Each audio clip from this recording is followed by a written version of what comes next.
여러분, 고든 램지. 이 이름 들으면 뭐가 딱 떠오르시나요? 아마 미슐랭 스타 17개 아니면 주방을 호령하는 독설가 이런 이미지들이 생각나실 텐데요. 맞습니다.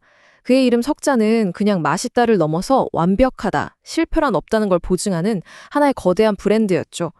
그래서 그가 만든 요리라면 얼마든지 지갑을 열 준비가 된 사람들이 정말 많았습니다. 오늘 바로 그 완벽해 보였던 신화가 대한민국 땅에서 어떻게 그리고 왜 그렇게 처참하게 무너져 내렸는지 그 속사정을 아주 깊숙이 파헤쳐 보겠습니다. 이야, 이 슬라이드 하나가 모든 걸 말해주네요. 정말 극과 극의 모습이죠? 왼쪽을 보세요. 2021년 서울에 처음 문을 열었을 땐 월 매출이 10억을 그냥 넘겼습니다. 새벽부터 줄 서는 건 기본이었고 SNS는 온통 인증샷으로 도배가 됐었죠. 그런데 불과 2년 뒤 오른쪽을 보면 남은 건 텅 빈 매장 그리고 장부에 찍힌 19억 원이라는 어마어마한 영업 손실뿐입니다. 아니 대체 이 짧은 시간 동안 무슨 일이 있었던 걸까요? 자, 그럼 그 전설이 어떻게 추락했는지 성공과 실패의 그 시작점부터 한번 따라가 보죠. 고든 램지는 아시아 첫 진출지로 대한민국을 선택했습니다. 왜였을까요? 한국 소비자들이 입맛은 까다롭지만 그만큼 새로운 미식 경험에 열광하고 또 세계적인 트렌드를 만드는 시장이라고 본 거죠. 완벽주의로 쌓아 올린 그의 명성이 어떻게 불꽃처럼 타올랐다가 차갑게 식어버린 스테이크처럼 끝나버렸는지 그 여정을 지금부터 차근차근 짚어보겠습니다. 모든 열광과 논란의 시작, 바로 이 숫자였습니다. 14만 원. 시그니처 메뉴였던 1966 버거의 가격이었죠. 햄버거 하나에 14만 원? 이건 좀 아니지 않나? 하는 비판도 엄청났지만 세계적인 셰프의 경험을 사는 값이다 라는 옹호도 만만치 않았습니다. 근데 재미있는 건요, 바로 이 비싼 가격이 초반 흥행의 가장 강력한 무기가 됐다는 겁니다. 이걸 먹고 인증샷을 올리는 게 나 이 정도는 즐기는 사람이야 라고 보여주는 일종의 플렉스 문화의 상징이 되면서 사람들을 끝없이 불러 모았던 거죠. 네, 맞아요. 초기 마케팅은 그야말로 대박이었습니다. 특히 코로나 때문에 꾹꾹 눌러왔던 소비 심리가 보복 소비라는 이름으로 터져나오던 바로 그 시점과 완벽하게 맞아떨어졌거든요.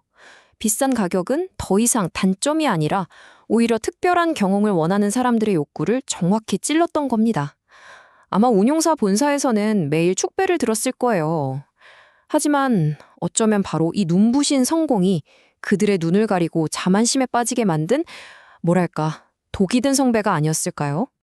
자, 이제부터 슬슬 그 화려함 뒤에 숨겨져 있던 균열들이 보이기 시작합니다. 바로 가격의 함정에 대한 이야기입니다. 이건 진짜 교과서에 실릴 만한 사례예요. 프리미엄이라는 가격표는 붙였는데 정작 그 경험은 전혀 프리미엄이 아니었을 때 어떤 비극이 생기는지 똑똑히 보여주거든요. 특히 스트리트 피자나 스트리트 버거처럼 브랜드를 막 확장하면서부터 소비자들의 마음속에 있던 하는 의심이 하는 확신으로 바뀌기 시작했습니다. 특히 스트리트 피자가 논란의 중심이었죠. 내세운 컨셉은 기가 막혔어요. 고든 램지의 피자를 29,800원에 무제한으로 즐긴다? 근데 현실은요? 약속과는 너무 달랐습니다. 최고의 피자는 토핑이 단신해야 한다는 램지의 철학. 이게 한국 소비자들 눈에는 그냥 비싼 밀가루 반죽 팔려는 핑계처럼 보였던 거죠. 심지어 직원이 피자를 한 조각씩 들고 테이블을 돌아다니면서 나눠주는 방식이라 내가 원하는 피자 한 조각 먹으려면 진짜 목 빠지게 기다려야 했고 식사 흐름은 계속 끊기고 이건 뭐 무제한 뷔페가 아니라 무제한 기다림에 가까웠던 거죠. 그리고 여기서 소비자들 분노에 제대로 불을 지른 게 있었으니 바로 이 숨겨진 비용들입니다. 아니, 우리나라에서 피자 먹는데 당연히 공짜로 줄 거라고 생각하는 것들에 전부 돈을 받은 거예요. 탄산음료 한 잔에 5,000원, 피클 한 접시 5,000원, 심지어 피자 꽁다리 찍어 먹는 디핑 소스마저 3,500원을 따로 받았습니다. 피자는 무제한이라 해놓고 정작 피자를 제대로 즐기려면 계속 추가금을 내야 하는 거죠. 소비자 입장에서는 우리를 존중하는 게 아니라 그냥 호구로 보는구나, 이런 기분이 들 수밖에 없었죠. 결국 소비자들 사이에서 이 말이 터져 나오기 시작했습니다. 이 돈이면 차라리 스시 오마카세나 한우를 먹겠다. 여러분, 이 말은 그냥 비싸다는 불평이 아니에요. 이건 일종의 사망 선고입니다. 소비자들이 고든 램지라는 브랜드를 다른 최고급 외식 경험과 저울질하기 시작했고 그 비교에서 완벽하게 졌다는 뜻이거든요. 더 이상 대치 불가능한 특별한 경험이 아니게 된 순간 사실상 끝난 게임이었던 거죠. 그런데 말이죠. 놀랍게도 지금까지 우리가 얘기한 이 모든 건 사실 빙산의 일각에 불과했다는 겁니다. 고객들이 매장에서 느꼈던 그 모든 불만과 실망은 보이지 않는 곳에서부터 썩어 들어가고 있던 훨씬 더 근본적인 문제의 증상일 뿐이었어요. 자, 이제부터는 겉으로 드러난 상처가 아니라 이 모든 걸 가능하게 한 그 뿌리 깊은 병, 바로 무능한 경영의 민낯을 까보겠습니다. 고든 램지 브랜드를 한국에 들여와 운영한 회사가 어디냐? 바로 진경산업이라는 곳입니다. 이 회사의 주력 사업은 메트로시티라는 패션 브랜드예요. 네, 맞습니다.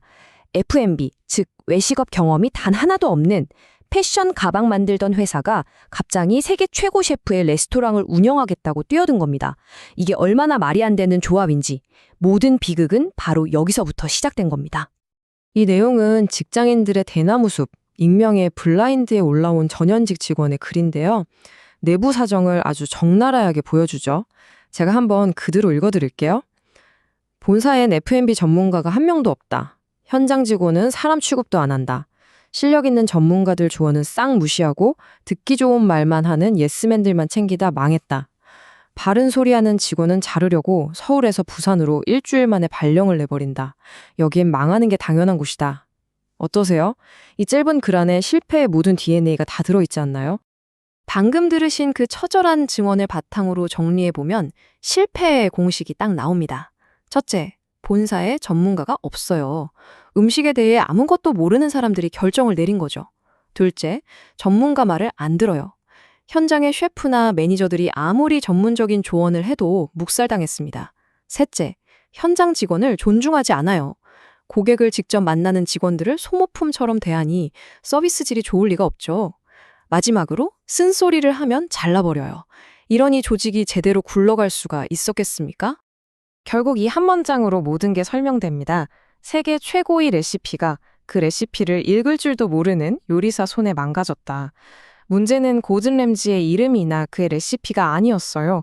그 위대한 레시피의 가치는 전혀 모르고 오직 브랜드 이름에 기대서 돈만 벌려고 했던 무능하고 오만한 경영진. 그게 문제의 본질이었던 겁니다. 전형적인 라이선스 사업의 실패 사례죠.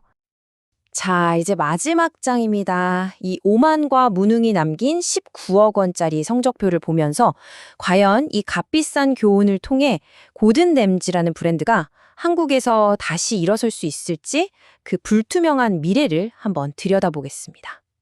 숫자는 거짓말을 안 하죠. 보세요. 2022년에 9억 원 손실. 근데 불과 1년 만인 2023년엔 19억 원으로 손실이 2배 넘게 뛰었습니다. 참고로 연매출은 130억 원을 넘겼어요. 아니, 이렇게나 많이 팔았는데 어떻게 이렇게 어마어마한 적자를 낼 수가 있죠? 돈이 어디로 다 샌 걸까요? 이 재앙적인 재무구조, 그 레시피를 한번 뜯어보죠. 일단 버는 족족 갖다 바쳐야 하는 엄청나게 비싼 브랜드 로열티가 있었고요. 전문가가 없으니까 식자재 원가 관리는 그냥 구멍이었고 높은 이직률 때문에 인력 비용은 계속 새어나갔습니다. 그리고 마지막으로 야심차게 열었던 매장들을 1년도 안 돼서 줄줄이 닳았으니 그 손실은 또 얼마나 컸겠어요. 이건 뭐 망하려고 작정한 수준이죠. 결국 기존 회사는 버티지 못하고 사업권을 팔았는데요. 새로운 주인이 정말 뜬금없습니다. 바로 반도체 장비 회사인 시트론이래요. 패션 회사에서 이번엔 반도체 회사로 또 F&B랑은 아무 상관없는 비전문가가 맡게 된 겁니다.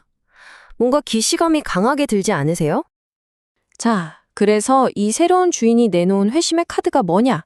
바로 피쉬앤칩스입니다. 영국의 대표 음식이긴 한데 솔직히 우리한테 피쉬앤칩스는 그냥 냉동 생선 가스잖아요. 학교 급식이나 호프집 안주 같은 이미지. 근데 이걸 또 프리미엄 전략으로 들고 나온 겁니다. 이건 위험한 도박을 넘어서 거의 무모한 도전입니다. 실제로 다른 나라 고든 램지 매장에서 피쉬앤칩스가 우리 돈으로 약 5만 5천 원에 팔리고 있거든요. 여러분, 고급 생선가스 한 접시에 5만 원이 넘는 돈 선뜻 지불할 수 있으시겠어요? 머릿속에 또 그 문장이 스쳐 지나가죠. 아우, 그 돈이면 차라리. 결국 이 모든 실패가 우리에게 주는 교훈은 딱 하나입니다. 프리미엄은 단순히 비싼 가격표를 붙이는 행위가 아니라는 것. 고객이 돈을 냈을 때, 내 돈과 시간이 전혀 아깝지 않다고 느끼게 만드는 그 경험의 총합, 그 자체가 프리미엄인 거죠. 안타깝게도 한국의 고든 램지는 고객에게 걸작 요리를 판 게 아니라 이름값에 기댄 비싸기만 한 사치품을 팔았던 겁니다. 과거의 실패에서 아무것도 배우지 못한 것 같은 이 모습. 또다시 브랜드 이름 하나만 믿고 덤비는 이 오만함이. 과연 이번에는 다른 결과를 만들어낼 수 있을까요? 아니면 19억 원이라는 엄청난 수업료를 내고도 결국 한국 시장에서 완전히 퇴출당하는 운명을 맞게 될까요? 이제 그 판단은 다시 시장과 소비자들의 몫으로 남았습니다.